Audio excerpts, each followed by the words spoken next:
खर दूषण से युद्ध। शूर्पणखा का रक्त रंजित मुखमंडल देखकर वह क्रोध से कांपते हुए बोला, बहन, मूर्छा और घबराहट छोड़ मुझे बताओ कि किसने तुम्हें रूपहीन बनाया है। किसने आज इस निद्रानिमग्न नागराज को छेड़ने की मूर्खता की है।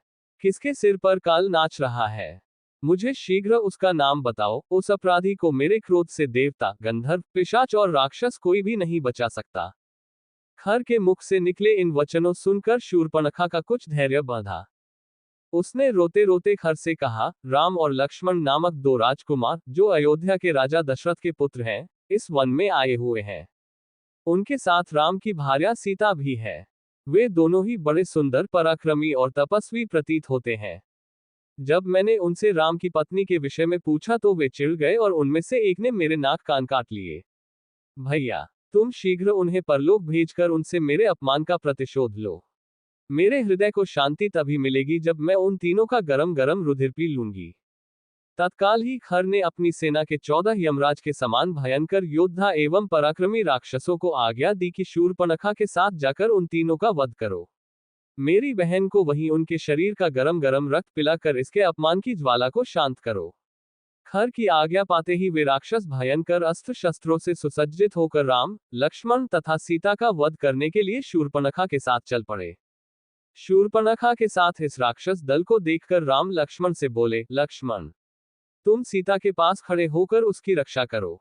मैं अभी इन राक्षसों को मारकर यमलोक भेजता हूं। इसके पश्चात राम धनुष पर प्रत्यंचा चढ़ाकर बाण संभालकर उन राक्षसों से बोले, दुष्टों, हम लोग तपस्वी धर्म का पालन कर रहे हैं और किसी निर्दोष पर कभी वार नहीं करते। तुम सब पापात्मा तथा ऋषियों का अपराध करने वाले हो। उन ऋषि मुनियों की आज्ञा से ही मैं धनुष बाण लेकर तुम लोगों का वध करने आया हूं। तुम्हें यदि युद्ध से संतोष प्राप्त होता हो तो यहां ही खड़े रहो, अन्यथा लौट जाओ। उन राक्षसों ने एक साथ राम पर अपने शस्त्रों से आक्रमण कर दिया। प्रत्युत्तर में राम ने एक साथ 14 बाण छोड़े, जिन्होंने उनकी छातियों में घुसकर उनके प्राणों का हरण कर लिया। वे भूमि पर गिरकर तड़पने लगे और मृत्यु को प्राप्त हुए। सभी राक्षसों के इस प्रकार मर जाने पर शूर्पणखा रोती बिलखती खर के पास जाकर बोली, उन सब राक्षसों को अकेले राम ने ही वध कर डाला। वे सब मिलकर भी उसका कुछ न कर सके।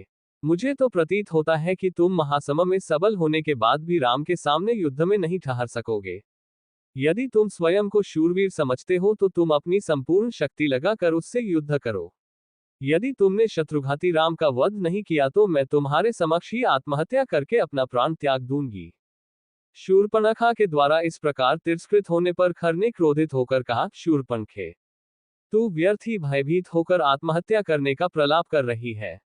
मैं तत्काल जाकर उन दोनों भाइयों का वध कर डालूंगा।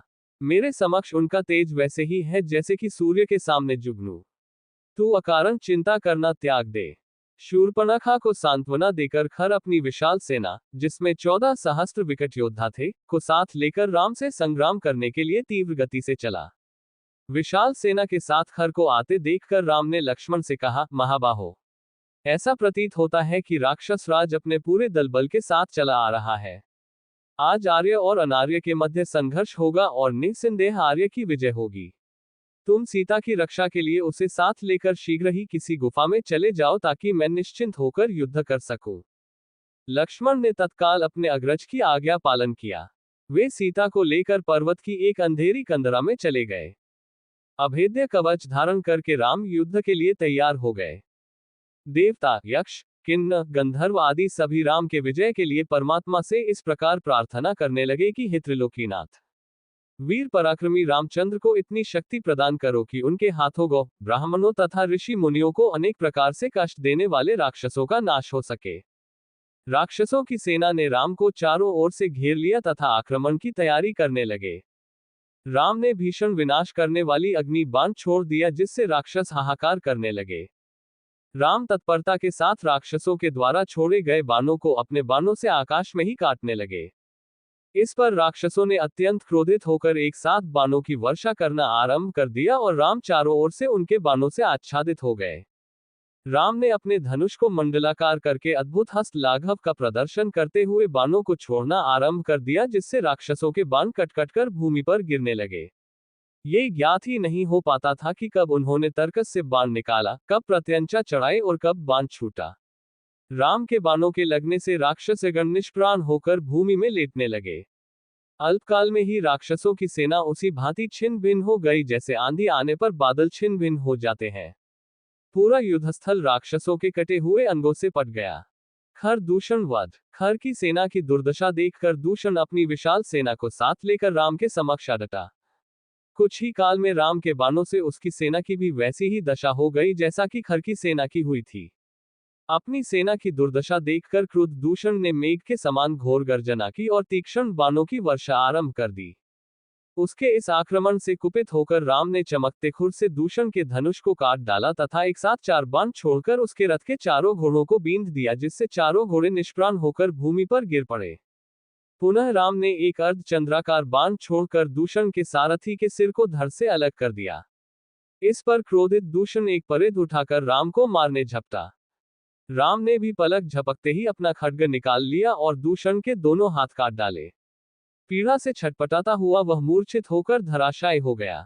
दूषण की ऐसी दशा देखकर सैकड़ों राक्षसों ने एक साथ राम पर आक्रमण कर दिया। प्रत्युत्तर में रामचंद्र ने स्वर्ण तथा वज्र से निर्मित तीक्ष्ण बाण छोड़कर उन सभी राक्षसों का नाश कर दिया। इस प्रकार से दूषण सहित उसकी अपार सेना यमलोक पहुंच गई। अब केवल 2 लोग ही शेष रह गए थे, खर और उसका सेनापति त्रिशिरा। खर का मनोबल टूट चुका था, अतः उसे धैर्य बंधाते हुए त्रिशिरा ने कहा, हे राक्षसराज, धैर्य धारण कीजिए। मैं अभी राम का वध करके अपने सैनिकों के वध का प्रतिशोध लेता हूँ। मैं प्रतिज्ञा करता हूँ कि मैं उस तपस्वी को अवश्य मारूंगा, अन्यथा मैं युद्ध भूमि में अपने प्राण त्याग दूंगा। खर को सांत्वना देकर वह राम की ओर द्रुत गति से झपटा। उसे अपनी ओर आते देख राम ने तत्परतापूर्वक बाण चलना आरंभ कर दिया। राम के बाणों से त्रिशिरा के सारथी, घोड़े तथा ध्वजा कट गए। रथ तथा सारथी विहीन सेनापति हाथ में गदा लेकर राम की ओर दौड़ा, किंतु पराक्रमी राम ने उसे अपने निकट पहुंचने के पहले ही तीक्ष्ण बाण छोड़ा जो उसके कवच को चीरकर हृदय तक पहुंच गया।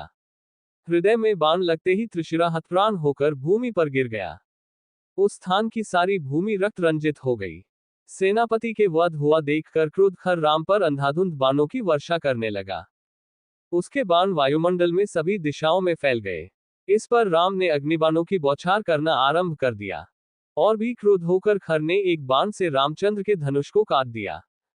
खर के इस अद्भुत पराक्रम को देखकर यक्ष, गंधर्व आदि भी आश्चर्यचकित रह गए, किंतु अदम्य योद्धा राम तनिक भी विचलित नहीं हुए। उन्होंने अगस्त्य ऋषि के द्वारा दिया हुआ धनुष उठाकर क्षण मात्र में खर के घोड़ों को मार गिराया। रथहीन हो जाने पर अत्यंत क्रोधित होकर पराक्रमी खर हाथ में गदा ले राम को मारने के लिए दौड़ा।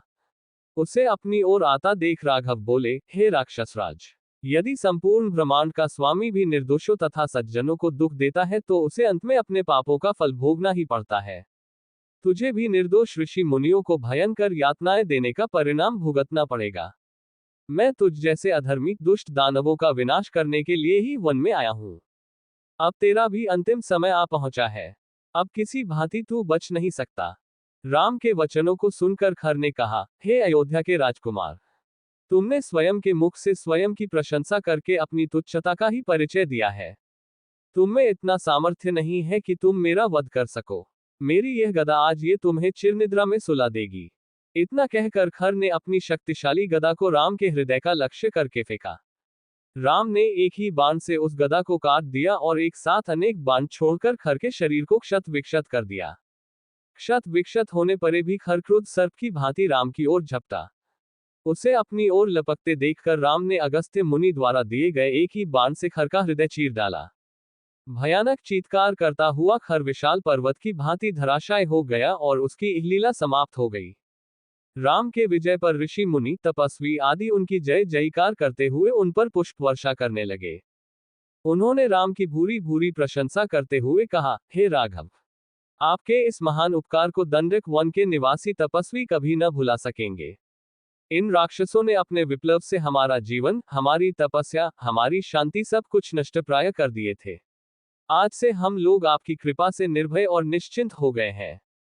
परमपिता परमात्मा आपका कल्याण करे। आशीर्वाद देकर वे अपने अपने निवास स्थानों को लौट गए। लक्ष्मण भी सीता को गिरिकेंद्रा से लेकर लौट आए। अपने महापराक्रमी पति की शौर्य गाथा सुनकर सीता का हृदय गदगद हो गया।